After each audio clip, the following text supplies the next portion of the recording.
ऋषि दयानंद का प्रवचन हो रहा है। और कहाँ पर प्रवचन हो रहा है? आज वो स्थान भी हमारे पास नहीं है, वो स्थान भी पाकिस्तान में जाकर के चला गया। ऋषि दयानंद प्रवचन कर रहे हैं और वहां पर मूर्ति पूजा का खंडन कर रहे हैं।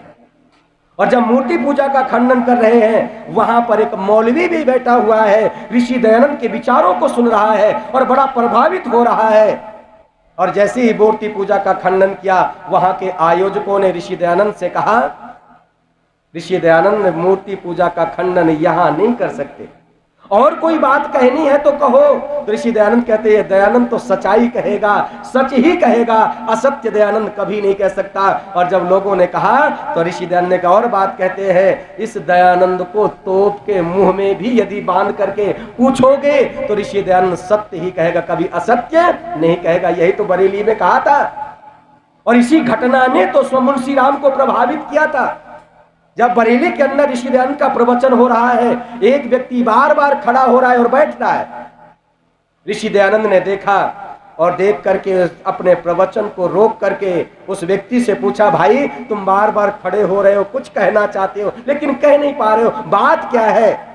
तो व्यक्ति रुकते हुए, अटकते हुए कहता है, स्वामी जी महाराज, यहाँ के पादरी ने एक बात कही है, अंग्रेज अधिकारियों ने एक बात कही है कि दयानंद खंडन मंडन बहुत करते हैं। अरे दुनिया के जितने भी मत हैं उनका खंडन करे, लेकिन ईसाई मत का खंडन ना करे।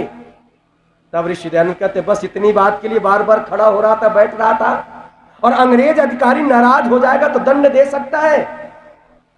तो ऋषि दयानंद उस सभा में अपनी आवाज बुलंद करते हैं और क्या कहते हैं, इस सभा में कोई ऐसा पुरुष है जो मेरी आत्मा को मार करके दिखाए, और जब मेरी आत्मा को कोई मार नहीं सकता तो दयानंद कभी सच्चाई कहने से पीछे हटने वाला नहीं है।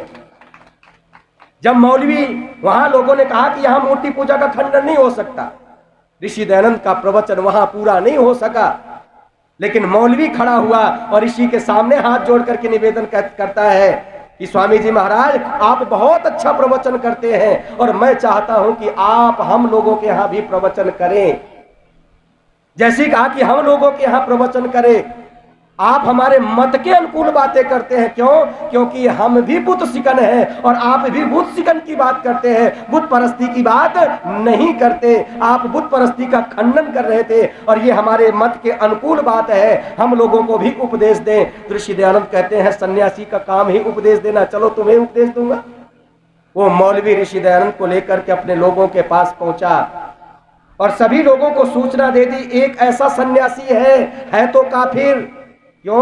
क्योंकि जो इस्लाम पर ईमान नहीं लाता वो सारे के सारे कौन है? बोलो, काफिर है। बोले है तो काफिर, लेकिन बात हमारे मत के अनुकूल करता है। ऐसे सन्यासी को लेकर के आया हूं, उनका प्रवचन होगा, सभी लोग समय पर एकत्रित हो जाएं। और सभी के सभी लोग समय पर एकत्रित हो गए और ऋषि दयानंद ने अपना प्रवचन प्रारंभ किया। संबोधन के बाद में ऋषि दयानंद अपना प्रवचन प्रारंभ करते हुए कहते हैं, देखो कुरान खुदाई पुस्तक नहीं हो सकता। और जैसे ही कहा कि कुरान खुदाई पुस्तक नहीं हो सकता, वहां तो शोर मचने लगा। किस व्यक्ति को ले आए? ये तो हमारा ही खंडन कर रहा है, हमारी ही खटिया खड़ी कर रहा है। जो मौलवी लेकर के आया था वहां शोर शराबा होने लगा। जो मौलवी लेकर के आया था हाथ जोड़ करके खड़ा हो गया और कहने लगा, ऋषि दयानंद, मैं तो आपको समझ ही नहीं पाया, आप किस मिट्टी के बने।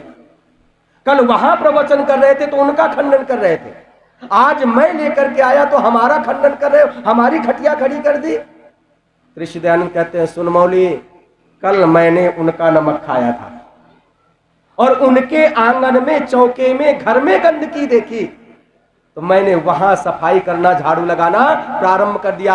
आज मैंने तुम्हारा नमक खाया है, तुम्हारे आंगन में, चौके में गंदगी देखी तो तुम्हारे यहाँ झाड़ू लगाना प्रारंभ कर दिया। क्यों?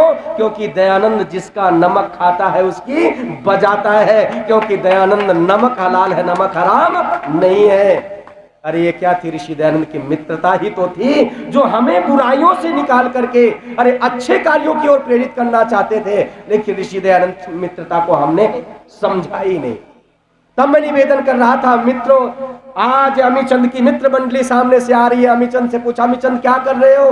बोले, मैंने शराब पीना छोड़ दिया है, इन शराब की बोतलों को तोड़ तोड़ करके मैं नाली में फेंक रहा हूं। मित्रों ने कहा तूने ही तो छोड़ा है, हम तो अभी जो का त्यों वही काम करते, हम तो पीते हैं। बस एक काम कर, तूने छोड़ दिया है तो कोई बात नहीं है, तू मत पी, लेकिन इन बोतलों को तोड़ करके व्यर्थ में नाली में बहाने की क्या आवश्यकता है, बड़ी कीमती है, इन बोतलों को हमें दे दे, हम पी लेंगे। तो अमी चंद का उत्तर सुनिएगा जरा। अमी चंद के जीवन में सत्संग परिवर्तन लेकर के आया और अमी चंद कहते हैं, सुनो मित्रों, जिसे मैं समझ चुका हूं कि ये विष है, जहर है, इस जहर को अपने हाथों से किसी और को पिलाना नहीं चाहता। ये सत्संग का कार्य है। और ये सत्संग कहां होता है बोलो? केवल आर्य समाज में होता है। और इस आर्य समाज के सत्संग को पा करके दुनिया में लोगों ने अपने जीवन को बदला है, जीवन को हीरा बनाया है। अब आप कहेंगे सत्संग तो आर्य समाज में होता है, लेकिन ये मतांतर के लोग क्या करते हैं? तो सत्संग का उल्टा कर लो, विलोम। सत्संग का उल्टा क्या होगा? असत्संग। और ऋषि दयानंद की वो जीवन की घटना पढ़िएगा जरा। काशी में जब पहुंचे हैं और वहां काशी नगरी को शास्त्रार्थ के लिए चुनौती दे दी है, आओ शास्त्रार्थ करो, लेकिन निवेदन कर दो, वहां लोगों ने कहा कि धर्म विषय पर शास्त्रार्थ होगा। सारी ब्राह्मण मंडली, विद्वान मंडली बैठी हुई है। ऋषि दयानंद ने एक विद्वान को संबोधित करते हुए कहा, धर्म के लक्षण बताओ। और जैसे ही कहा धर्म के लक्षण बताओ, धर्म के लक्षण नहीं बता सके। लेकिन उसी सभा में, शास्त्रार्थ सभा में, बाल शास्त्री भी बैठे हुए हैं। और बाल शास्त्री खड़े होकर के कहते हैं, स्वामी जी महाराज, मैं धर्म के लक्षण बताऊं? तो ऋषि दयानंद क्या कहते हैं, बाल शास्त्री, तुम्हें धर्म के लक्षण बताने की आवश्यकता नहीं है, तुम तो अधर्म के लक्षण बताओ।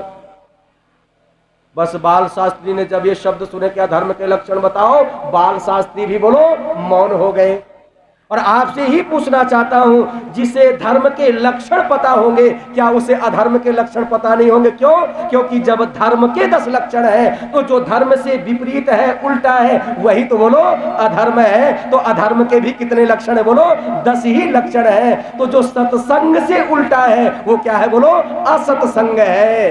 3 चीजें हैं। सत्संग अति उत्तम है, जहां जाकर के व्यक्ति अपने जीवन के रास्ते को पता जान लेता है, जीवन के लक्ष्य को जान लेता है। और दूसरा क्या है? असत्संग, जहां जाकर के व्यक्ति रास्ता भ्रमित हो जाता है। और ये मतांतर के जितने भी लोग हैं, ये सारे के सारे असत्संग कर रहे हैं, लोगों को उनके लक्ष्य से बोलो भटका रहे हैं। और तीसरा बड़ा खतरनाक है, जिसका नाम है कुसंग। और कुसंग करने वालों की भी कमी नहीं है। कभी कुंभ के मेले में जाकर के देखना, अरे कितने कितने महात्माओं का वो लगता है, टोला लगता है, झुंड एकत्रित होते हैं। और वहां पर कुंभ के मेले में लाखों करोड़ों का चरस गांजा धुएं में बोलो उड़ा दिया जाता है। और ऐसे लोग नवयुवकों को बुराइयों में फंसा करके, दुर्व्यसनों में फंसा करके उनके जीवन को बोलो नष्ट करते हैं। इसलिए ये क्या कर रहे हैं बोलो? कुसंग कर रहे हैं। और चरस और गांजा का जब नशा लगाते हैं तो नारे भी बढ़िया बढ़िया इन्होंने गढ़ रखे हैं। कैसे कैसे नारे बोलते हैं?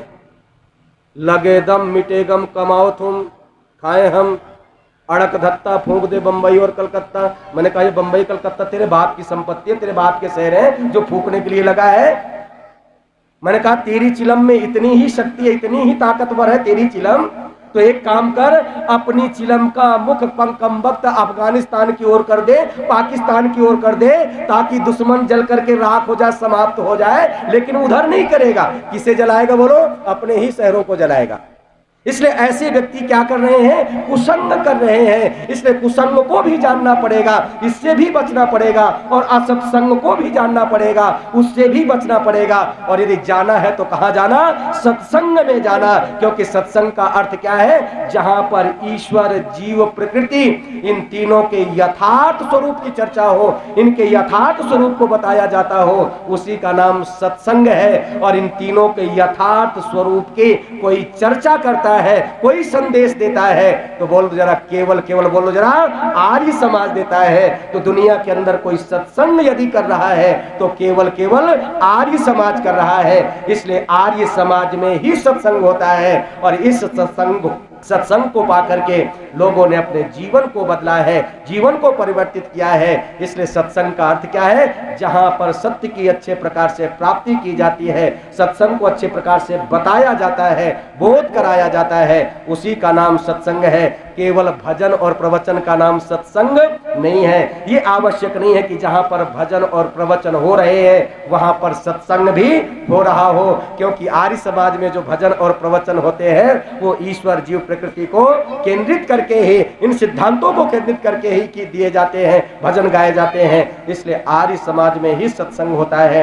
इस आर्य समाज के सत्संग से जुड़े और अपने जीवन को उत्तम बनाने का प्रयत्न करें।